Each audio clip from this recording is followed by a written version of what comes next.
Hello, and welcome to this special Agritecture Exchange pre-webinar in collaboration with the Chang School of Continuing Education at Ryerson University. My name is Henry Gordon-Smith. I'm the founder and CEO of Agritecture Consulting. And today we're going to be talking all about the role of next-gen education in advancing urban agriculture and food security. This is a topic that's especially interesting to me. I did study at Ryerson University. I took their online courses in urban agriculture and food security, and I was able to go on from that, continuing the blog that is Agritecture and our years of consulting, which has been a really exciting journey. And I owe some credit to that to Ryerson. So we're going to dive into that today. We've got two amazing speakers here with us. We've got Lauren Baker, who's also an advisor to Agritecture. We've got Joe Nasr, who's joining us from the Chang School of Continuing Education. How are you both doing today? Great. Thanks for having us, Henry. Yeah, so happy to have you. Thanks so much for your participation and support of the exchange as well. So let's kick off with you, Lauren. Lauren, can you tell us about what you do a little bit and how that relates to urban agriculture and food security? Yes, absolutely. I mean, first and foremost, I'm an instructor at the Chang School. So I teach a couple of courses in the urban food security and urban agriculture certificate programs. One on urban food security and one on urban agriculture policy. You mentioned already that I'm an advisor to Agritecture, which has been really exciting to kind of see a company growing like this. And I've been involved in Toronto in a number of urban agriculture initiatives, starting supporting the start of Black Creek Urban Farm, and some new urban farms on hydro corridors. So I've really been kind of connected to this work, both in Toronto, but also globally through my day job at the Global Alliance for the Future of Food. Yeah, I think that's what's really exciting as well about your profile is you do have a lot of local work in Toronto, but you have this global lens that you've been working with as well. So we're excited to bring that, and we're going to talk about what you're doing at the exchange related to that coming up. And Joe, can you tell us a little bit about your work as well? Yeah, I mean, I had maybe a bit of unusual scenario because I actually started working on urban agriculture internationally more than a quarter century ago, if I say so.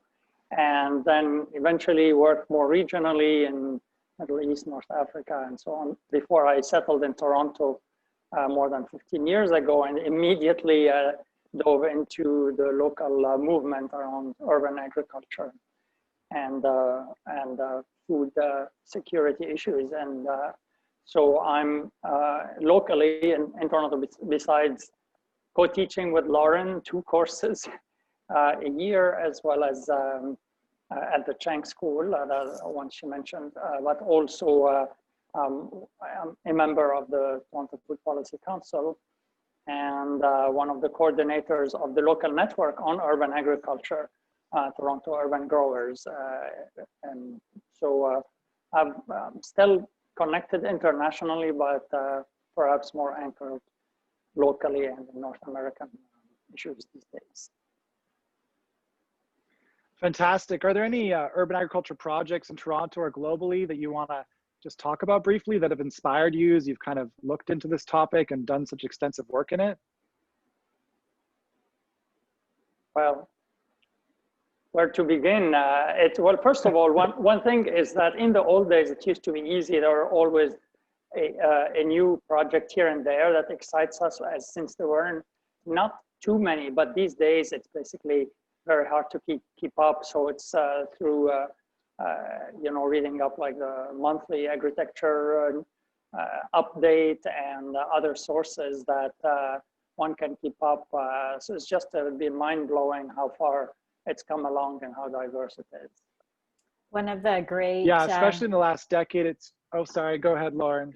I was just going to say, you know, I was going to make a plug for Joe's book and work on Carrot City, which has captured over the years all these incredible urban agriculture projects from a design perspective, but thinking about kind of design really broadly. So I just wanted to bring that in because, you know, Joe has been able to kind of track urban agriculture globally in this really exciting way. And increasingly, that is a really amazing book. Yeah, there's so many now. But I think you know, that kind of work of standardizing and analyzing them has created a foundation for this kind of education topic, and certainly for me as well.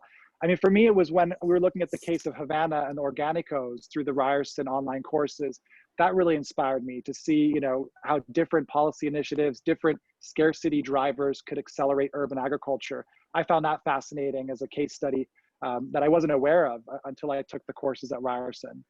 But let's talk about the students. So you work with students all the time. Are there any students that you've been teaching that you've learned something from, or anything memorable to share in that regard?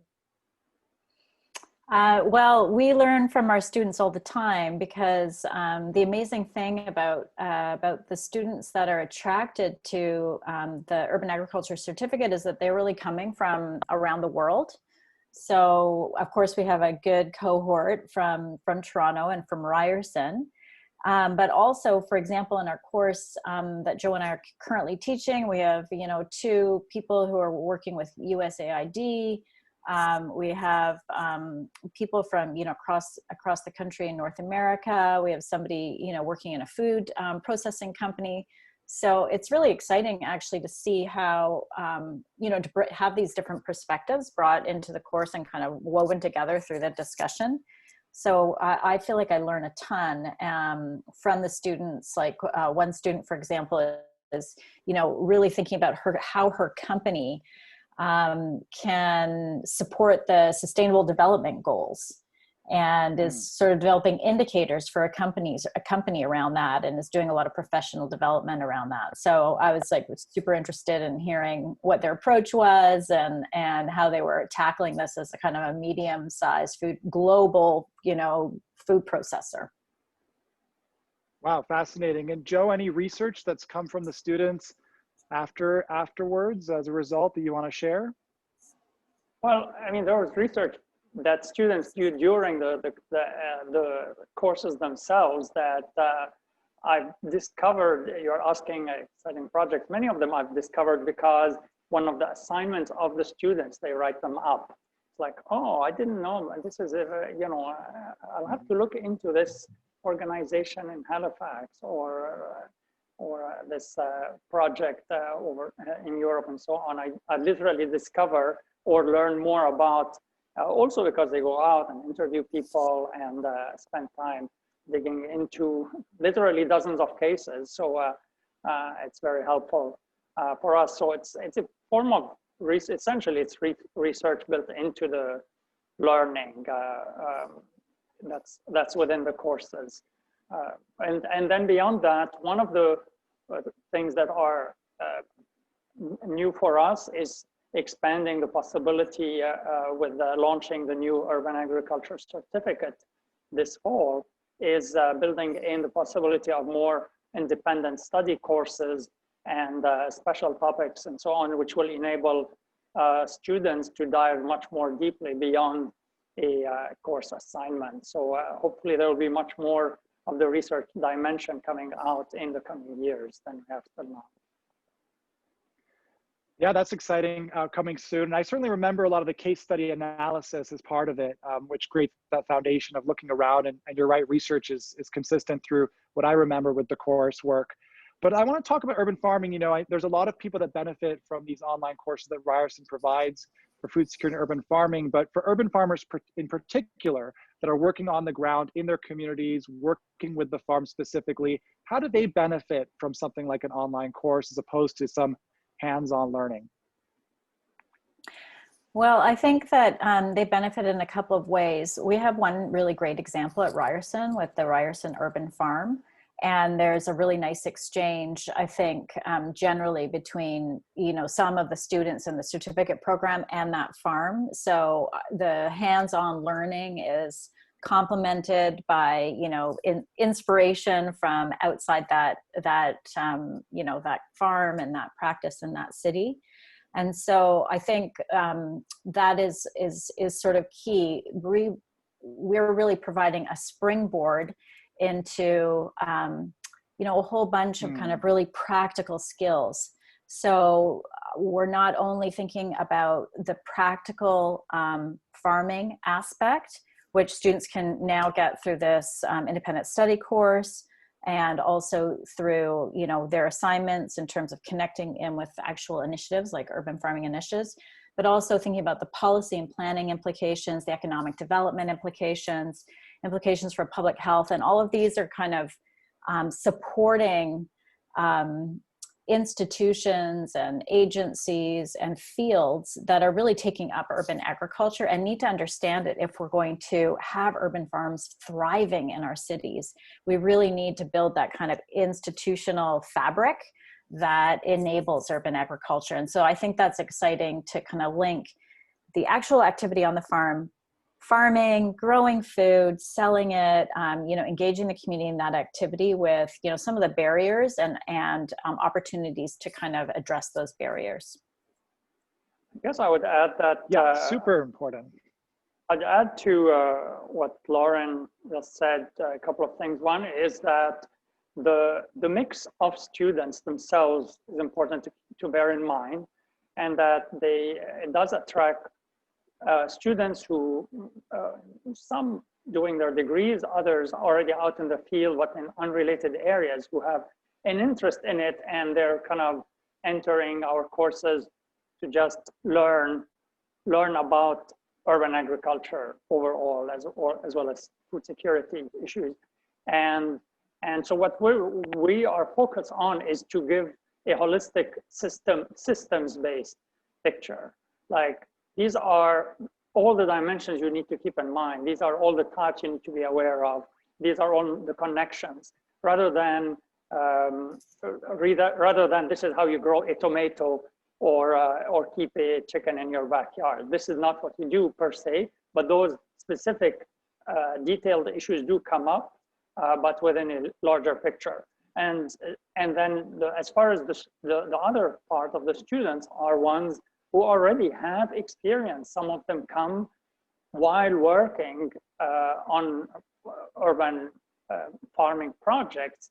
They still find our certificate or our individual courses useful because it rounds out the big picture. It helps ground it in all these, you know, policy and food system perspectives, taking them beyond their particular niche that they focus on. Thank you. And so let's talk about what the students move on to do. Maybe tell us about some of your case studies of what students have continued to do afterwards. You mentioned the CSR work in a big food company. That's really exciting impact as well. But any others you'd like to talk about? Should I jump in first? I guess, well, I mean, besides you, Henry, I guess one of our most memorable trajectories is a student who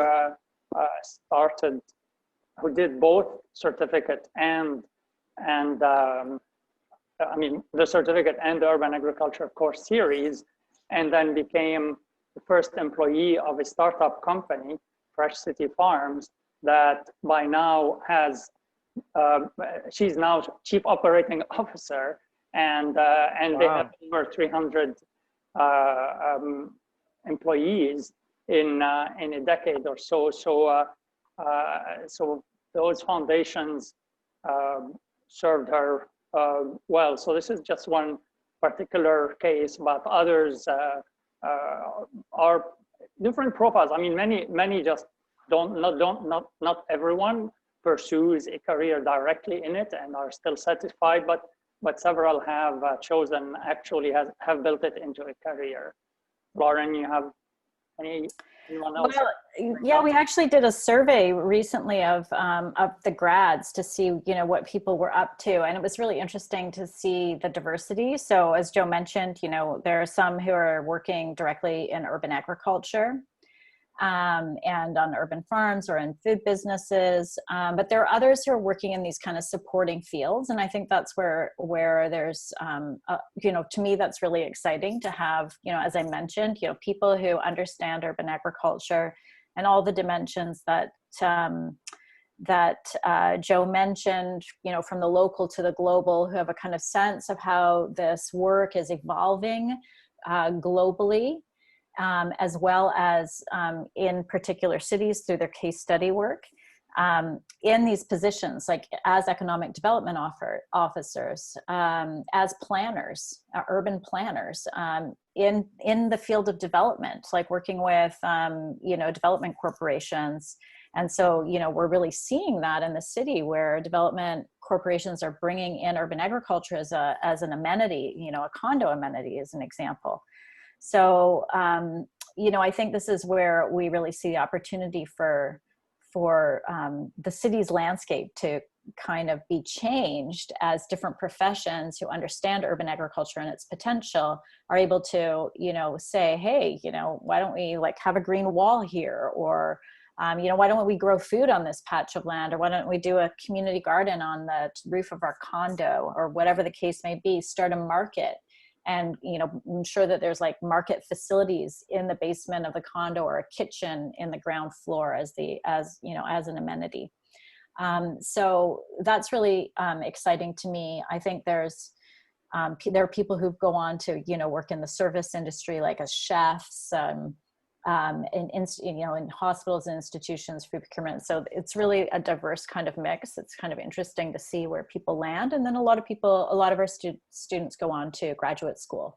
And it's interesting to, support those applications and see where they end up from that side as well. Yeah, because, urban agriculture really covers all of these dimensions. And you mentioned there's many, many different pathways they can go to. And for me, the value of the program was that I knew I was passionate about urban agriculture, but I just really didn't know what my place was going to be in that industry. I didn't know. I was blogging about it, and I just wanted to get a more scientific, academic understanding of it before making my career move, which I really wasn't certain about what it was going to be. Was I going to be a farmer? I kind of didn't feel like that was my thing. Was I going to go into policy? I didn't know. I had done some nonprofit and government work before, and I didn't really feel like that was my jam. So this course, it was really the moment I'm remembering now where that provided its own food and kind of imagined that. And I kind of conceived of this building that had a facade greenhouse that the apartments were connected to. And I looked into aquaponics in the building, and I ended up submitting that idea to Bright Farms, a greenhouse company. And they said, this is a cool idea. Do you want to come in for an interview? And I actually bought a one-way ticket to New York City for that interview. And I didn't get the job, but what I learned from that experience was that I was pretty good at kind of combining various systems to come up with a unique idea and looking at the local context. And that was a great foundation for the methods that Agritecture uses today and the consulting work. And I think it really was a huge step towards me realizing consulting is the path for me. So let's talk about the exchange. It's coming up fast, and both of you are going to be speaking at it. You've got some breakout sessions, which are supposed to be kind of intimate. Lauren, what's your breakout session all about? I'm going to be speaking on urban food security and rural-urban linkages. I'm really excited. Of course, right now in the COVID context, this topic is, so relevant. And we've seen, both fragility and strength in food supply chains and in the way that cities and national governments have responded to COVID. So I'm looking forward to just, talking about some interesting examples of, how cities are working in very creative, adaptive ways under really difficult circumstances to strengthen local food systems and address food security. So I have a few minutes there, and I'm really looking forward to, just kind of connecting us to what's happening globally related to urban food security right now at this most important time. And Joe, what about you?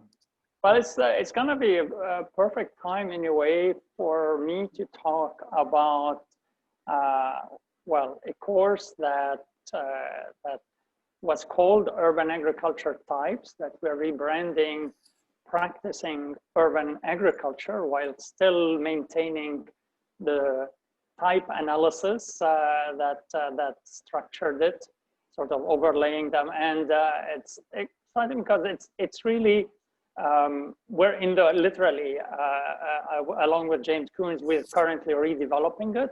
So I'll be kind of sharing some of the ideas that coming through from this redevelopment process. before offering it next year. And this course, perhaps more than any, are very much systems based, like systematically, like not just what are kind of some of the major types of urban agriculture, but what are some of the practice issues. Again, not so much how to grow a tomato, but what's the context for growing a tomato, or what are some of the policy and organizational, how do you coordinate, how do you manage, and how do you sustain projects according to their various types. So that's what I'll try to sketch out briefly, a whole course in a few minutes, a preview.